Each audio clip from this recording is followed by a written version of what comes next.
Good afternoon guys, nandito tayo ngayon sa dating site. Pinuntahan kong site nila dito gamit itong kumpas para marima pang area, buong area dito.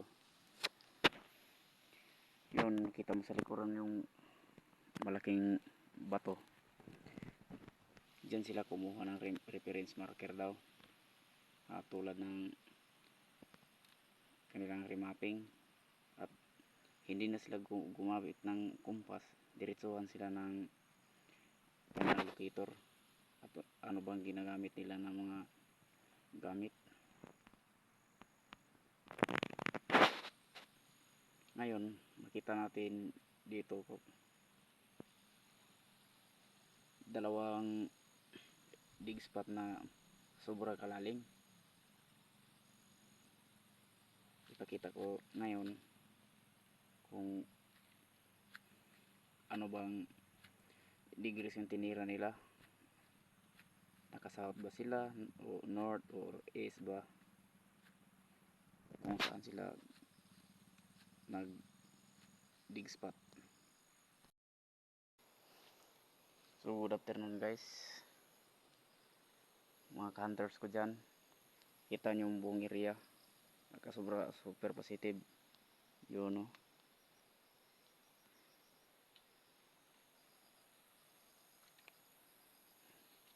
Dito sa tinatayuan ko, dito makita yung malalaking bato. At dito pang mga gamit nila nandyan sa ilalim, hinukay nila to. At dito malaki pang bato.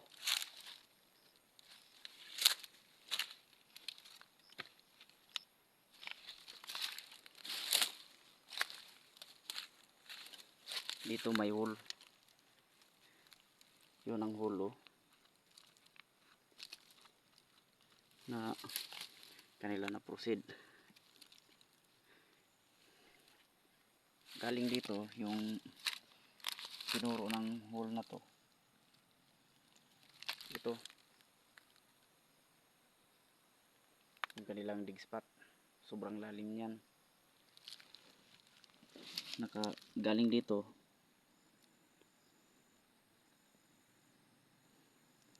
west, galing dito is ang binangga nila.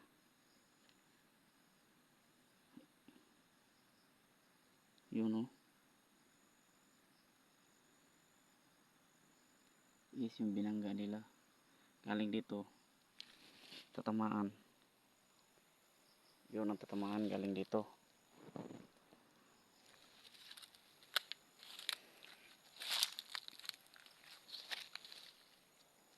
Dito na is 90, sirado yan. Yung sa likuran ko na bato, yung full na tinuro. At saka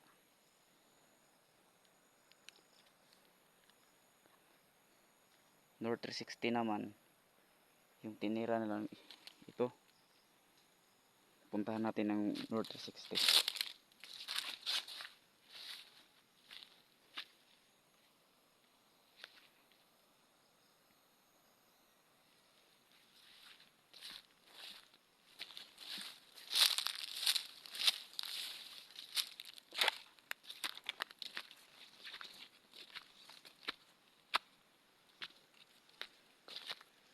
Ito yung tinira nila na North 360. Yun.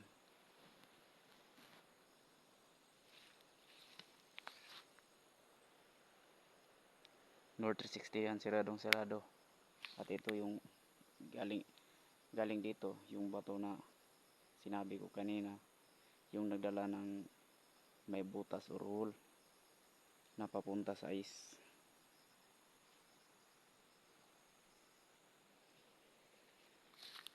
Yun, no? Sobrang lalim.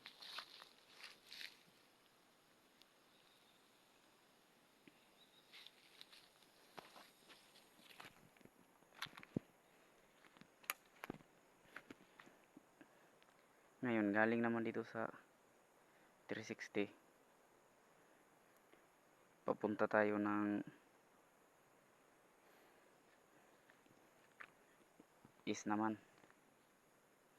puntahan natin. Balik tayo sa south.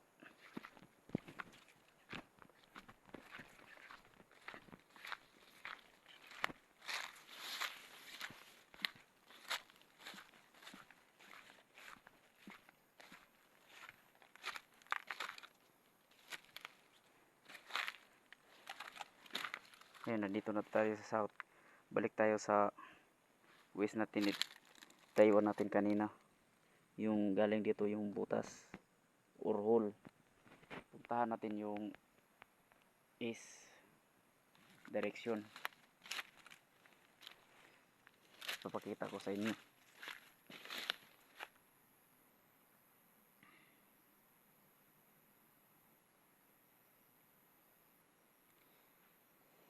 At sa east, bago tayo pupunta sa S90, pumunta tayo sa 35 na bato.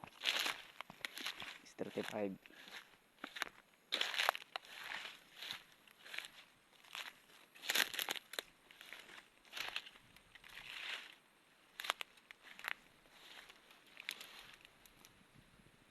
Yun yung bato.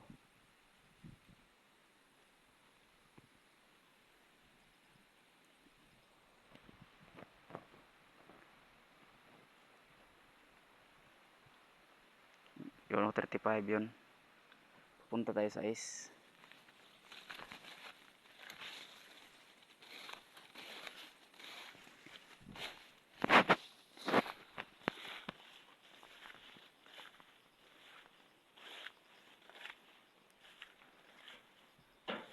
At itong sinabi nila na is 90.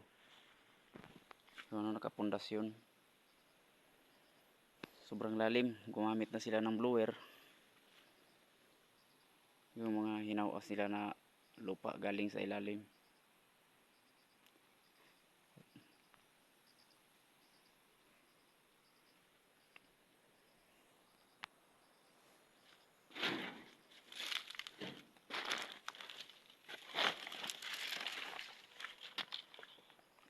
Yung mga hose.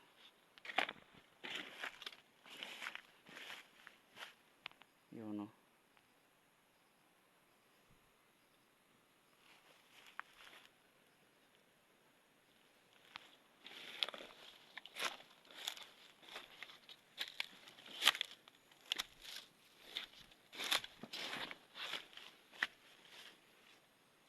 Ito yung naka suporta nila na blower or dinamo.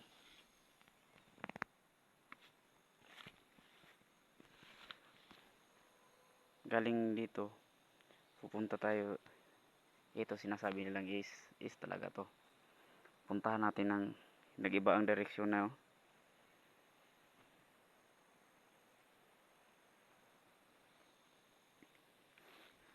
Tama yung west direction. Tamaan yung kanina yung bato at saka is dito. Yung 360 naman nag-iba. Dito tatama yung 360. Wala dyan. Kanilang ginagamitan dito. Yun, no. Pupuntahan natin yung niyog na yan. Kung anong meron dyan. Oo. 360. North yan.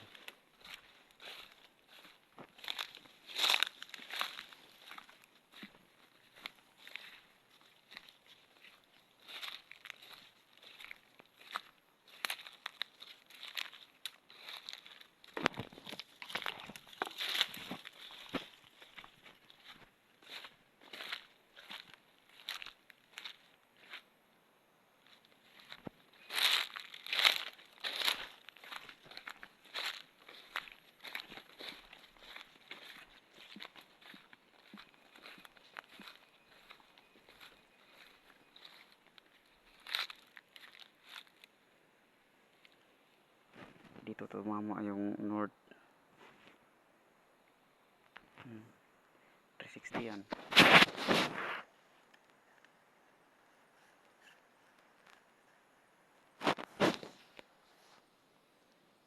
Yun, sitting na yun, 360. Punta ditong hatak. Yun, no. yung hugis ng bato naka 360.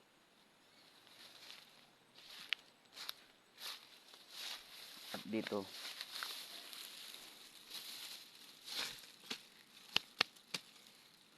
galing dyan itong bato na tinuro niya, ito yung tinuro na 360. Tingnan nung itsura. So sobrang positive yung 360 na north.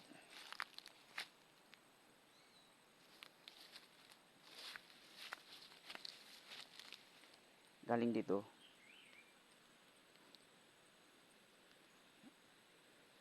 hatak ako na ulit ng 360. Galing dito sa dinaanan ko ng north. Hindi pa ito ang tunay na marker. Nandito pa yun sa unahan. May complete marker doon. At ipakita ko sa inyo. Tinamaan namin ng dig spot. Yun, no? Tingnan yung dapit sa may puno ng niyog. Hindi yung niyog nga nandyan yung tunay na dig spot.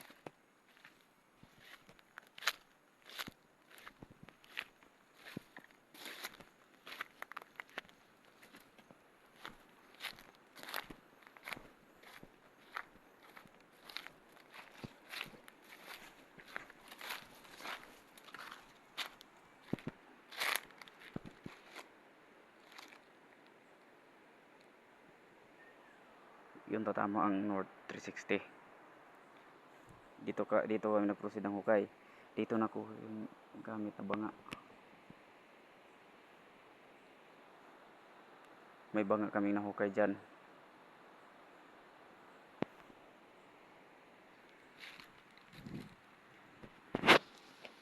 Pakita ko sa inyo yung marker. Binali yun namin ng bato.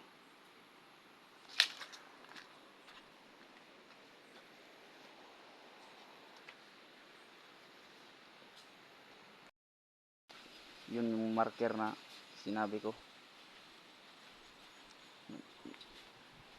Yun, no? Sobrang napakaganda ng site.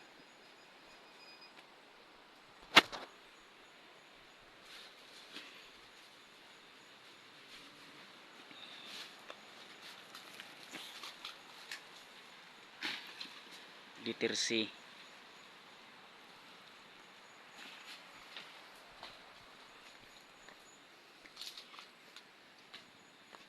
Ditong dig spot ng 360. Nabalian mo kami ng bara. May muwil yung ginamit namin dito at saka itong mga artifacts na nakukuha sa loob, ilalim sa banga. Yun.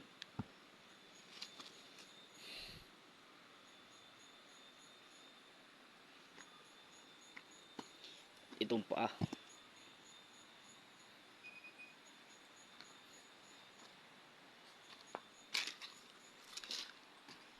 At ito yung isa pang paa.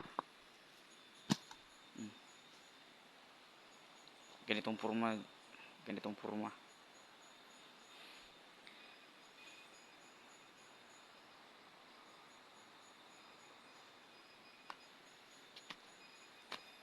Gumamit tayo ng kumpas at manual locator. May bala na to na gold at saka kusing.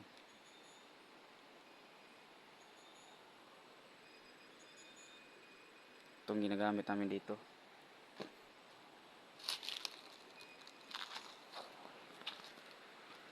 May bangin dito.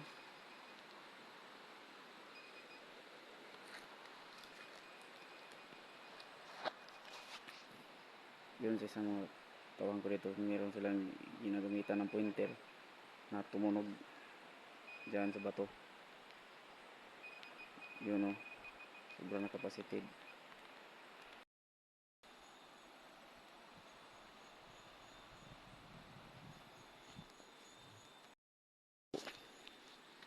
Maraming salamat